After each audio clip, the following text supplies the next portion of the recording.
control and discipline, because life is a roller coaster.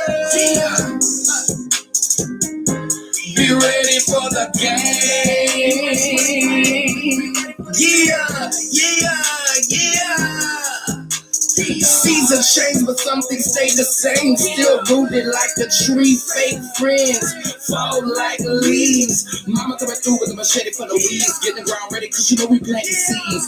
Let me tell you about the birds and the bees. This that love story, that struggle story. Our ancestors been getting glory. Running metaphors and allegories. Respect for everything that's come before me. Some of us keep leaving. They over here beefing. They over here cheating. Then they over here thieving.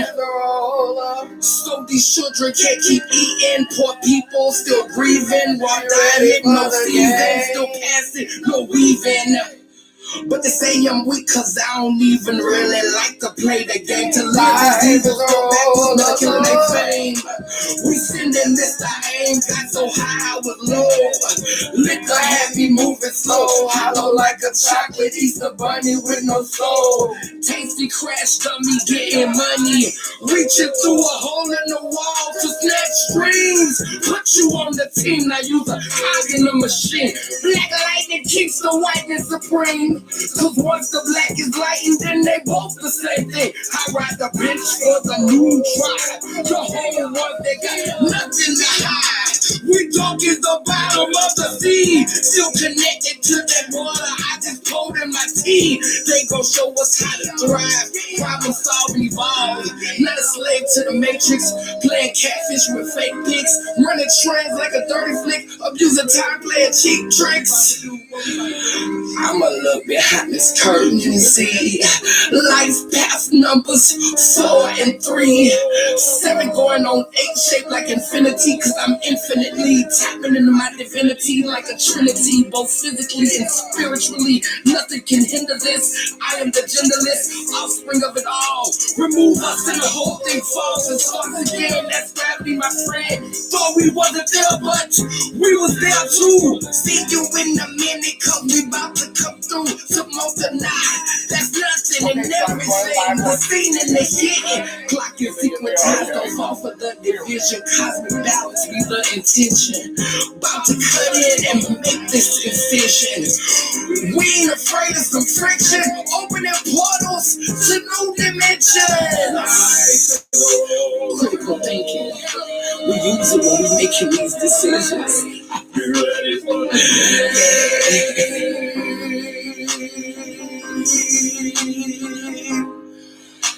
Life is a roller coaster. Be ready for the game.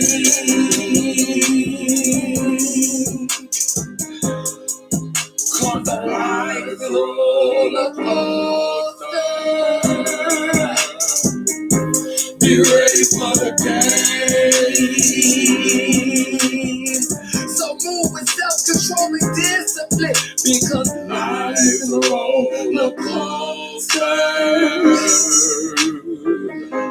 Be ready for the game. So move with self-control and discipline. Because life is a roller coaster.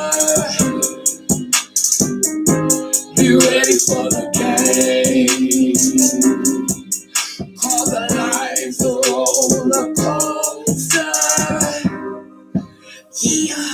Be ready for the game. Be ready for the game. Be ready for the game. Be ready for the game.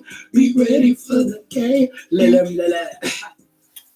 Okay, so today I woke up with this spirit on me that wanted to grapple with these dynamics that exist in our reality. So we have man versus woman. We have black versus white. We have gay versus straight. Now we have trans versus cis. So we live in a reality of versus. And I think that's starting to become even more clear now that we started these versus battle. So we live in a reality where there's so many different variables and so many different replications or um,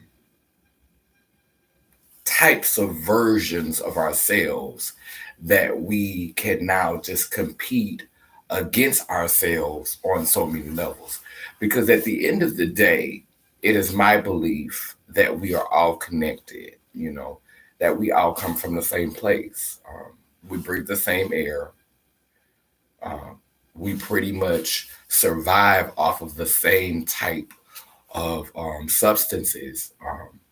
Our diets aren't extremely different. Like most of us are still shopping at grocery stores. We all have to relieve ourselves in the same way. Um, yeah. So it's safe to say that we all come from the same source, no matter how different we are in our individual prints, in our individual imprints. We still have to eat, we have to breathe air, we have to go to the bathroom. Um, all of these things are similar.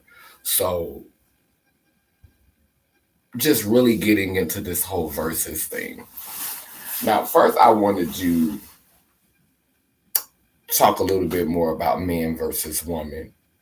Um, I've done some research, and I don't know if any of you have ever read the book When God Was a Woman. And the book is by, I think, this woman named Mariana Stone or something, but like it gives us proof of when God actually was considered a woman, like when we were actually praying to feminine deities. And there's research that shows that at one point in time, we were actually praying to a goddess. We were actually praying to feminine deities. And I don't know what happened. I don't know what females did. I don't know what beings did who were embodying the goddess and her likeness. I don't know what happened that made that collapse. But somehow I'm imagining that men, their offspring, their children, their counterparts, their partners got jealous, and some women actually betrayed womankind because maybe they felt a greater connection to these male forms.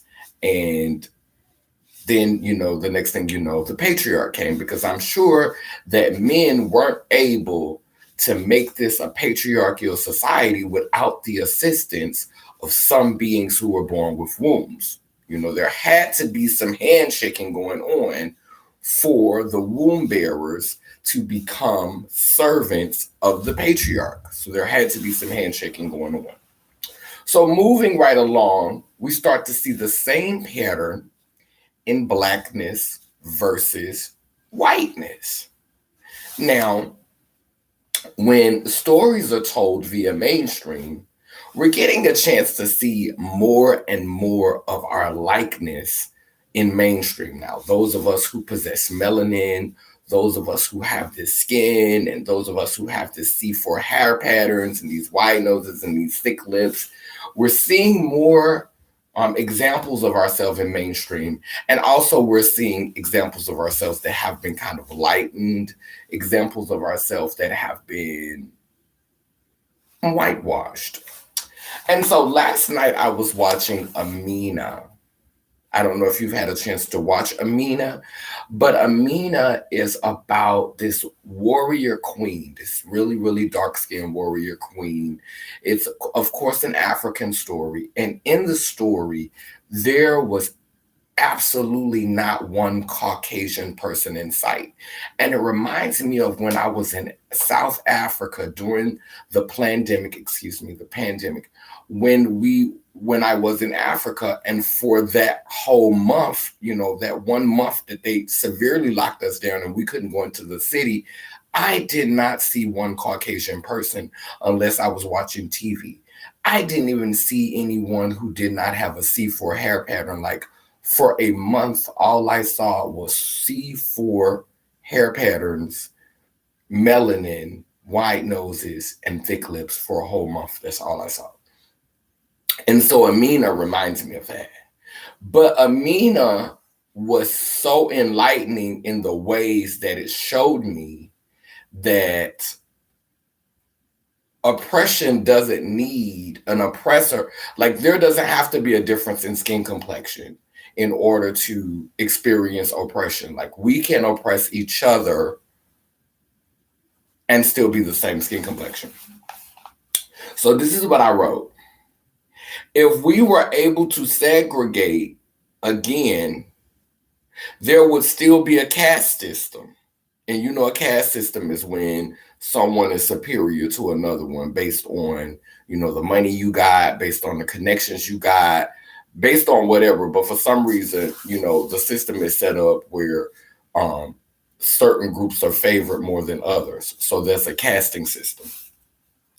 So there will still be a caste system because we're still navigating the same institutions of thought. So, you know, these institutions that we have to navigate, like the church, like the government, like the military, whatever institution you're going into, prison, whatever institution that you're going into, there are going to be subliminal and overt messages that let you know where you belong in society. That's going to show you where you fit. You're going to get that type of messaging all the time.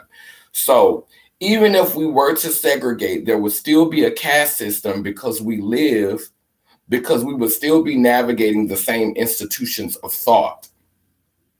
One that centers patriarchal monarchs. Patriarchal monarchs. That means that we will center masculine beings who identify with the construct of manhood and masculinity. We will continue to center them. We will continue to place them in positions of power. We will continue to lift them above. So we will still be navigating the same institutions of thought, one that centers patriarchal monarchs and monotheistic ideas. Now get it, these monotheistic ideals are this ideal that we pray to one God, and that one God is masculine, that one God is he, him, the Father, that one God, monotheistic.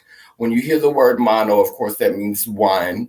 Theistic has something to do with religion. So monotheistic patriarchs. So we still have to navigate all that.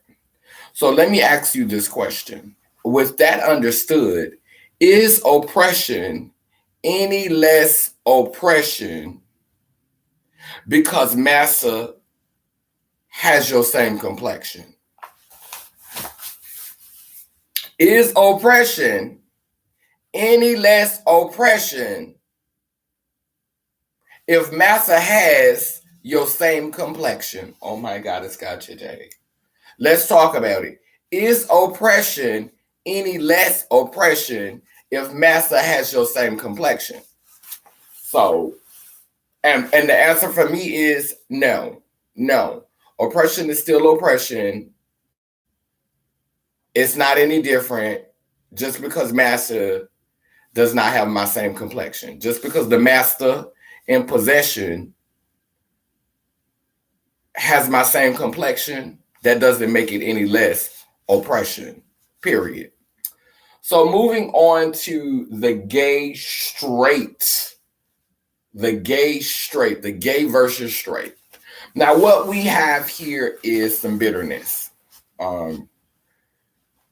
I, for one, personally think that gay and straight are two extremes.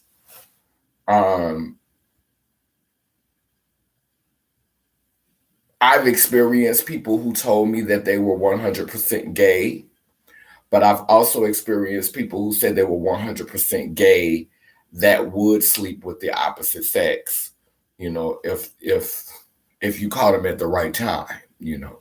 So I just think that gayness is an extreme.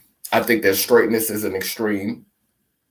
And I think that these ideals are nurtured by broken people, by hurt people, by people who feel they have a point to prove to society. Now, I kind of get straight people, because straight people, these institutions have favored straight people. Like, institutions have promoted straight people, and the culture promotes straight people because as we know, straight people have, when they come together, it's more likely that procreation will happen. And so, in order for this planet, this plantation, this planetation to keep on thriving and growing, there has to be beings here to work the plantation. To, we like to think that money is our greatest resource and our greatest commodity, but humans are, our bodies are, we are the energy. Without us, without beings who are animated and who are existing and people who are being and taking up space, then what is there to market to? What is there to manipulate if there's not human life?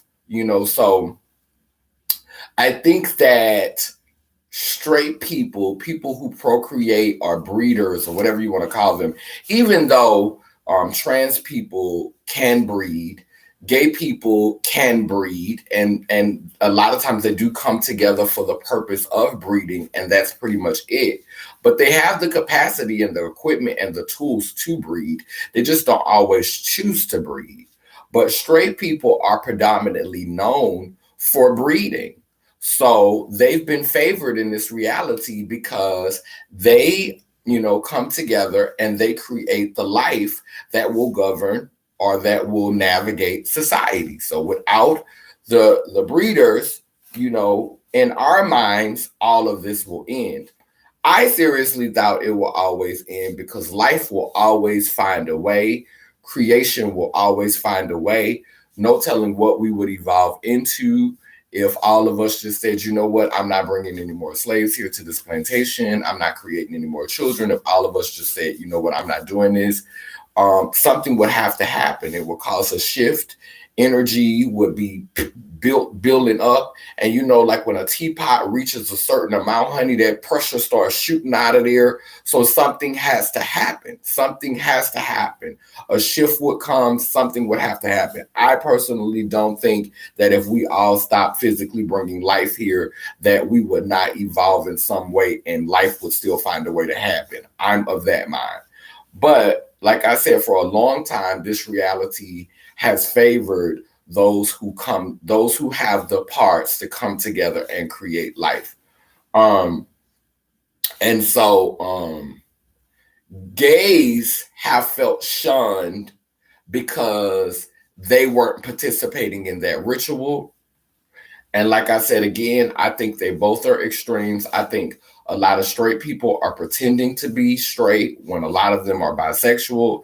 And I think that a lot of gay people are pretending to be solely gay when a lot of them are bisexual. I'm not saying that all of them are bisexual. I'm not saying that all straight people are bisexual. I just think that it is a lot of pressure to try to fit into a box and to pretend to be something that it really just doesn't make any sense to be, because you came from, both masculine and feminine energy. You came from both male and female. Why is it confusing? Why is it wrong to embody and navigate both energies? I don't know. I'm not here to try to tell you how to live your life. I'm just weighing in. Moving right along, because I needed to get this in. So we done man versus woman. We done black versus white. Did we do black versus white? Did we do black versus white? Yeah, well, I didn't really tap in on the white, but like I just feel like, white people, personally, this is my thing with the whole Caucasian people. I feel like Caucasians are probably like the last species of humans that were birthed. And I think that the reason why they're in their season of shining and reigning, and why we're centering them, is because in the grand design, they are not as old as darker skinned people. They're not as, like, their DNA is not as old. And, just looking at American culture, which is supposed to be one of the most powerful nations in the world, we see how, as a nation, we like to celebrate that which is new, that which is young, that which is, you know, um, we exalt beings who are like 23 and 24 and don't even have their critical thinking matter, because they're in this phase of figuring out the world, and they're looking good and looking attractive aesthetically while they're doing it. So, and we've never, and like seeing that is just, I don't know, fascinating for people. And so I think that's pretty much the same thing that's going on with white supremacy. It's like, even though a lot of Black people are people with a lot of melanin, or Afro-Indigenous or Aboriginous people, want to give off this, they can't stand white people, they can't take white people. At the same time, they're watching all their content, they're living for all their stories, they're interested in everything that's going on with them, because low key you're fascinated, because it's something in your DNA that's tired of looking at people who look like you all the time.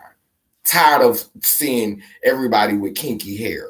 Tired of seeing everybody with dark skin. Tired of seeing all the hips and the curves. You want to see them thin lips and that pencil nose, and you want to see, those flat booties, and you just want something different. You want to experience something different. And so, as much as contempt as our older, darker people have for Caucasian people, they're still low-key, deep down inside, fascinated by them. And hence, still allowing them to be in power, because some kind of way, I think that Caucasians are a creation, or connected, like maybe in the beginning there wasn't an exact connection, but somewhere along the line we've constantly been breeding with each other and mixing with each other, and so the beings that exist now, they're connected. So regardless as to whether we were two different species to begin with, or if Caucasian people derived from another species, which that species probably came from a species that's linked to our species, whatever we were before then. But we may not be, like directly connected, as a human species. We may have come from species prior that were different, but those species prior probably have a connection. Like, there's probably a connection with those species. So somewhere in the gene pool, somewhere prior to the human or Homo sapien experience, there was a gene pool or a species that connected us all together. And so, but I just feel like there's a fascination that a lot of people who look like me have for Caucasian people. And that fascination comes from, the place where they are in their mind.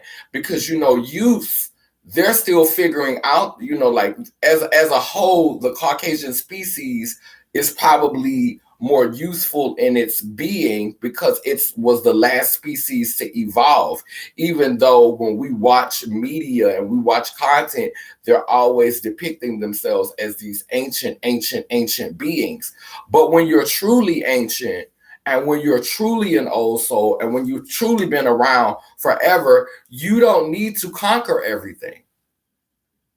Like truly ancient beings do not need to conquer everything. They don't need to rule over everything, because they understand that everything is everything. They understand that we don't own anything, that we are a part of a bigger picture. So when you are truly an ancient soul, you don't feel the need to conquer and to explore and to control, because you understand the truth. You just know. So, like, The need to conquer, the need to control, the need to have dominion, the thirst for power does not speak to being an ancient being. It does not speak to being a timeless being who is eternal.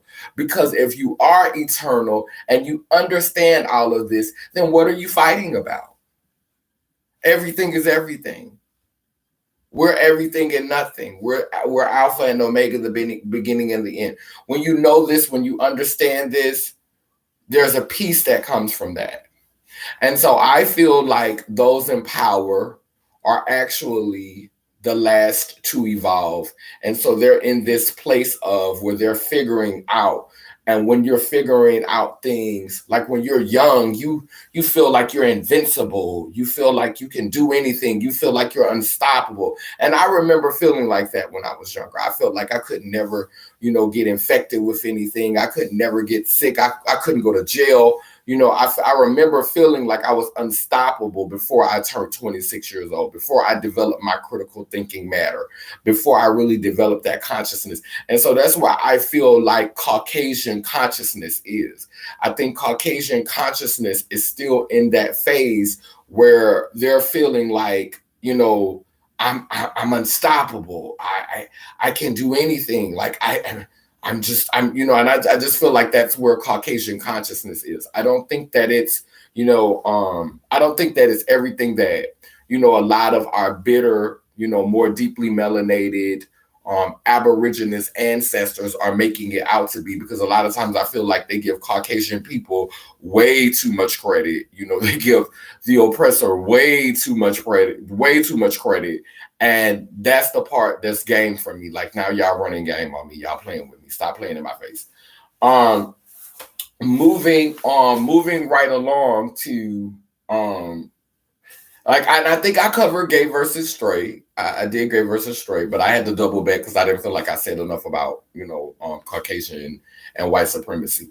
But the last one that I wanted to discuss was trans versus cis. Now, with this trans versus cis thing, I have compassion for the trans community. I could identify with every construct in which I've talked about today, but I think I connect a lot with the trans construct and what trans people are doing.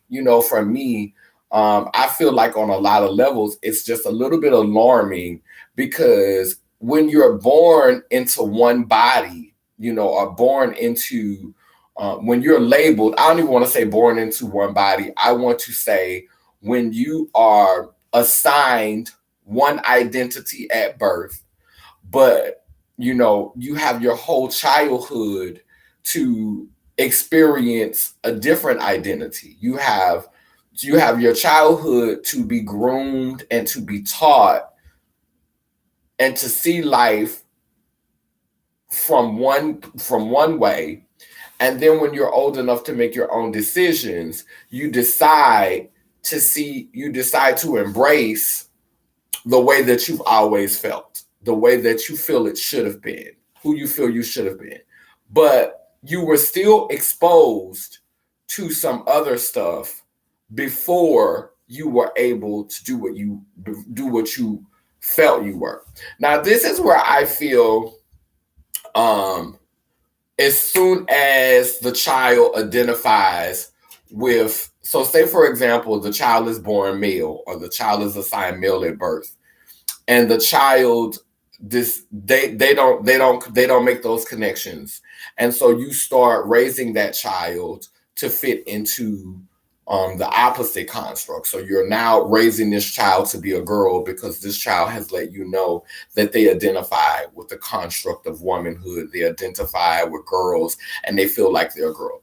Now, the issue or the challenge with that is that these constructs are not real. These constructs are things that those in power have created in order to maintain control over layman people and the status quo, the greater populace. So what you're doing is putting your child in an imaginary box, in a box that's not real, in a box that is not timeless, in a box that is not eternal. And so there's an issue for me with that. There's an issue with, yes, let your child embrace who they feel they are. But I still feel like there needs to be communication, there needs to be dialogue around the fact that you are still your mother and your father, you're still your grandmother and your grandfather, your combinations of both XX and XY and other variables possibly, but we know for a fact you're combinations of XX and XY. And so it's not odd and it's not confusing that you would express yourself and you would emulate qualities and characteristics of both those who have identified with the construct of manhood and those who have identified with the construct of womanhood.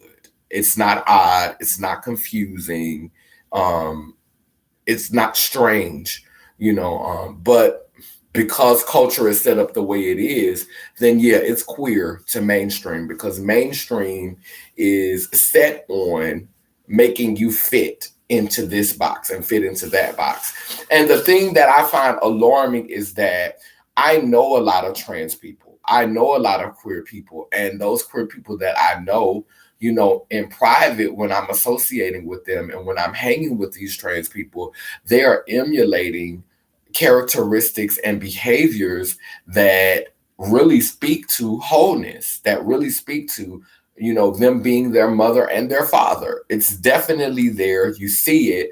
And they will deny it in order to be respected in this reality, in order to be seen as an individual who is consistent with the identity they claim. And like I said, I feel in the long run, it does society as a whole a disservice.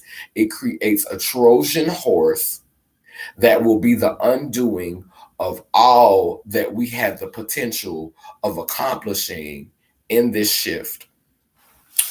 I remember my daughter, Milan, well, I don't think she would identify as my daughter now, but I remember she told me that they were gonna steal Lay Lim Lay Lur from me. That I'm guessing that the government or that the powers that be were gonna come in and they were gonna steal Lay Lim Lay Lur from me. And I think that she said that as a deterrent. I think that she said that out of fear. But no one can steal who you are. If that's the case, they could steal my skin color. Like I just wake up one morning and I be pink. No one can steal who you are. No one can steal who you are. They can try to mimic it, they can copy it, but if you're not living it, if you're not willing to sacrifice and go through everything that I have been through to be who I am, then what you stole is not what I'm doing. And you can't steal something that's eternal. You can't steal from a well that will never dry out. You can't steal from something that is overflowing and limitless, because if you did steal, no one would even know it was gone. So, me trying to be a gatekeeper and trying to hold on to this information and hoard this information would make me just the same as everything that I stand against, everything that I'm in opposition to. No, I don't get out here and I haven't been trying to capitalize off of it and trying to sell it because I'm still figuring it out.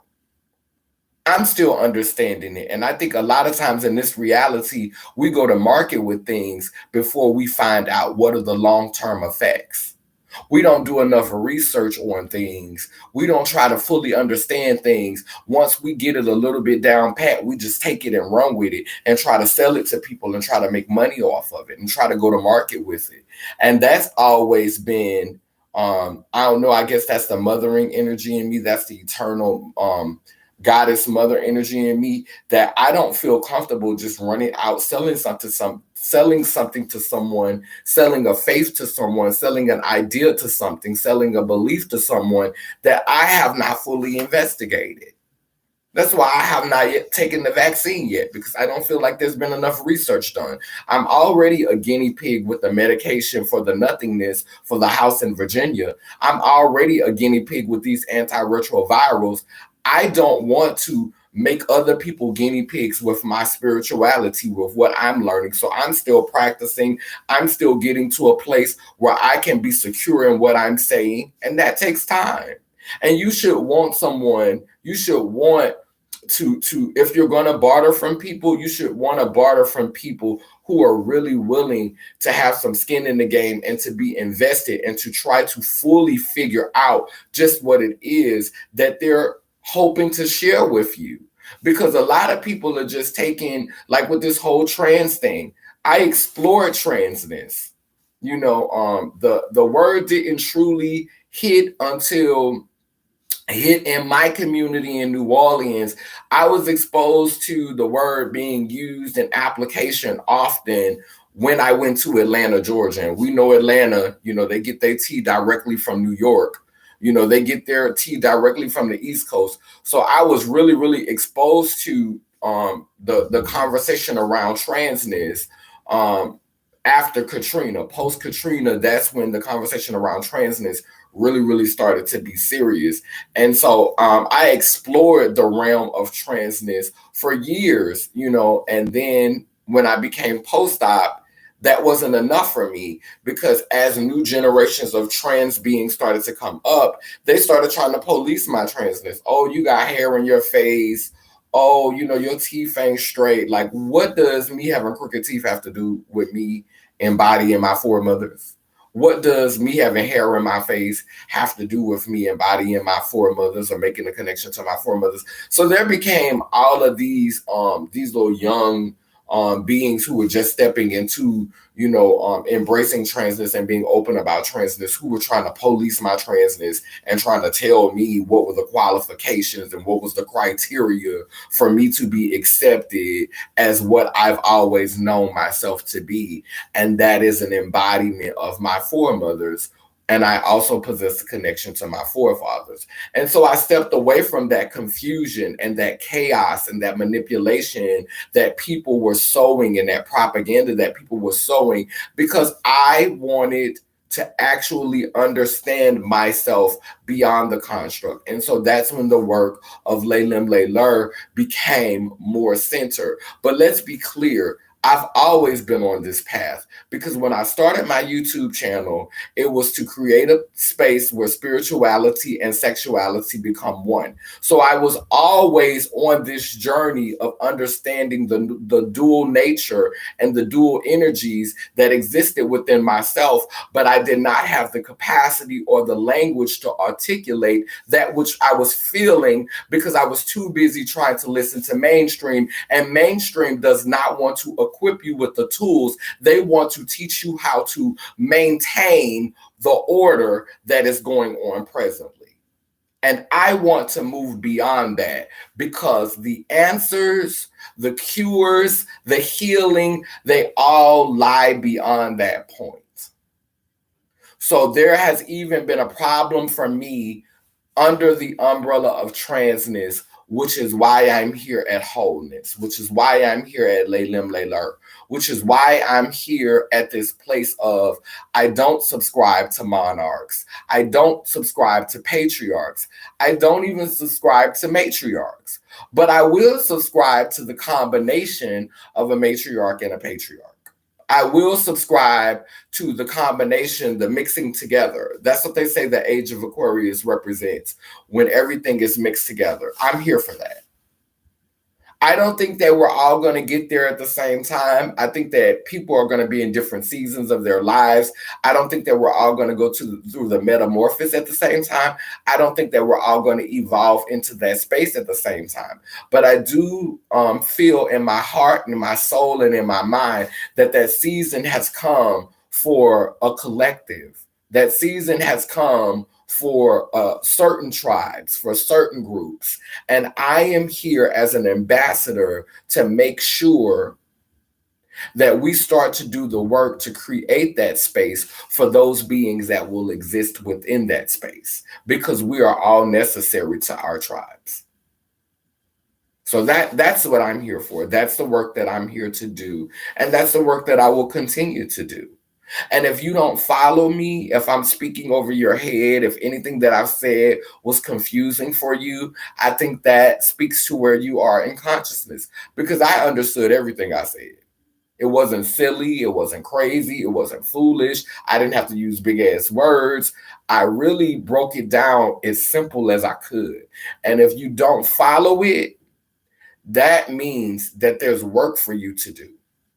That means that there's work for you to do. That's all that simply means, is that there's work for you to do. Hey sister, I see you. But that just means that there's work for you to do. So yeah, I wanted to come on um at this time. I knew it wasn't going to be a lot of people on the live, because y'all typically show up at night for me, but I like to do live videos when I first wake up, because that's when my thoughts are clear, I'm well rested, I'm not beat up by the day, I'm not processing everything that I've been through. Like, I typically, my energy is better, I get clearer signals and clearer messages. So I really prefer going live in the morning, going live in the rising, going live in the new day. I prefer that. So I wanted to put this message out before I had been battered by the day. That's what's important to me. You can come on at your time and at your leisure and get a hold to this message, get a hold to this information. I had to tell, I was talking to a cis womb bearer, and she was saying that trans people, trans women aren't real women. Why do you want to be a woman? You're not a real woman. And basically, that's what she was saying. No matter what you change on your body, you're not a real woman. And for me, the reason why that conversation is able to sustain itself, the reason why that conversation is able to sustain itself, and the reason why that conversation is able to thrive, is because we don't have enough beings in the community who are willing to have a conversation that celebrates our connection to our forefathers. The system has tricked us into, and not necessarily tricked us into, but has maneuvered us into this space of not really wanting to acknowledge our connection to our forefathers. And this is crazy, because a lot of us still acknowledge that connection through the religion. So we still pray to a man. We still we still worship a man. We still find a way to worship a man. But when it comes to our identity, we don't want to acknowledge our connection to that man in our identity. We will pray to a man, we will exalt a man, but we will not acknowledge that male part in our own identity. We don't want to do that. I'm she, I'm her, I'm a woman, I'm a woman, I'm a woman, I'm a woman, I'm a woman, I'm a woman, I'm a woman. We'll say that all day long, but we don't want to acknowledge that connection. And so that's when a lot of cis beings, a lot of cis women, a lot of females, a lot of womb bearers start to feel like, hey, you're trying to take something from me, and then they have the support of our forefathers, because we've rejected them in order to claim space with our foremothers. We've totally rejected them in our identity. We've totally rejected them in how we see ourselves maneuvering in society. And so they're supporting the females and the womb bearers also, because we've rejected them in a sense. And so that conversation needs to change. Like I can still mirror my foremothers. I can still embody my foremothers. I can still channel the divine goddess and feel that energy inside of me and be centered in that space and be anchored in that space. But I don't have to denounce my connection to my forefathers. And that doesn't, and my connection doesn't always have to be in the form of worshiping him. Like that connection can be just saying, hey, I'm my mother and my father, I'm my grandmother and my grandfather, even if I don't have a good relationship with them on the physical plane. Hey, cousin Tisha, even if I don't have a relationship with them on the physical plane, even if we don't have good relationships in this reality, I am still a composite of their DNA. I am still a combination of their genetics. And so I can honor and celebrate and have respect for that. My pronouns I choose to resonate with or to feel greater connection with are the pronouns of my foremothers. And that would be opposite for trans men. So you still own and celebrate your connection to your foremothers, but you would say, hey, I resonate more with the pronouns and I resonate more with the labels that are associated with my forefathers. And so there has to be a consistent conversation about that so that we can all start to come together. You know, like right now, I question what this coming together is about, because we see groups trying to expand. We see groups trying to build capacity. But the question is, what is it about? Is it about securing a bigger bag? Or is it really about bringing all of us together so that we can right these wrongs or make the corrections necessary? Because, you know, right and wrong is subjective, it's perspective. I will acknowledge that.